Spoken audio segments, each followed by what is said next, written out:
Elle habite au premier étage, elle est charmante, elle n'a pas d'âge, elle est gentille, elle est dévouée, elle s'occupe de tout le quartier. Pourtant le soir, dans sa cuisine, elle fait des lettres anonymes, elle découpe de vieux journaux, ce qu'elle écrit n'est pas très beau.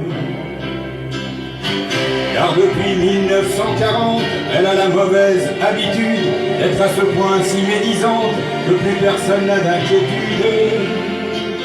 Si par hasard elle vient chez vous pour dire bonjour et bavarder, fermez la porte, asseyez-vous, elle n'est pas prête de s'en aller. Car le bonheur de vivre en commun, c'est de critiquer les voisins, c'est pas grand-chose, c'est presque rien. Mais bon Dieu, ça fait du bien.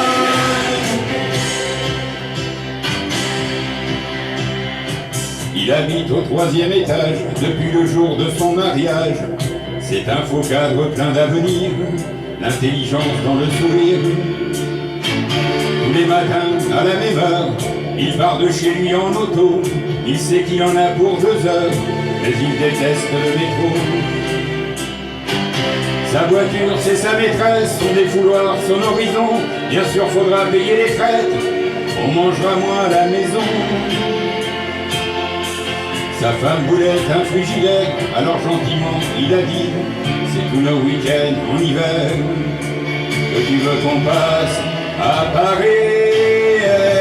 Le bonheur de vivre en commun, c'est de critiquer les voisins, c'est pas grand-chose, c'est presque rien. Mais bon Dieu, ça fait du bien.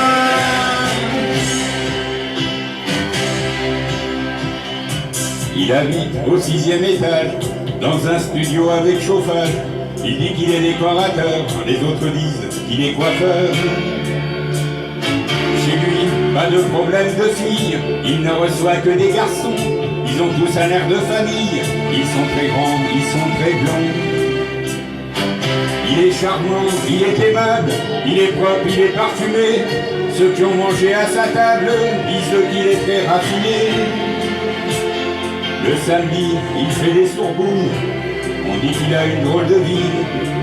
Quoi qu'il en soit, où qu'elle se tourne, on ne sait pas grand-chose de lui. Mais le bonheur de vivre en commun, c'est de critiquer les voisins, c'est pas grand-chose, c'est presque rien. Mais bon Dieu, ça fait du bien. J'habite aussi cette maison, j'y suis pour rien et c'est comme ça. Et maintenant j'ai des soupçons sur ce qu'on vous dira de moi. Car le bonheur de vivre en commun, c'est de critiquer les voisins, c'est pas grand-chose, c'est presque rien.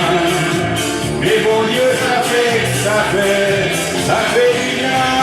Le bonheur de vivre en commun, c'est de critiquer les voisins, c'est pas grand-chose, c'est presque rien.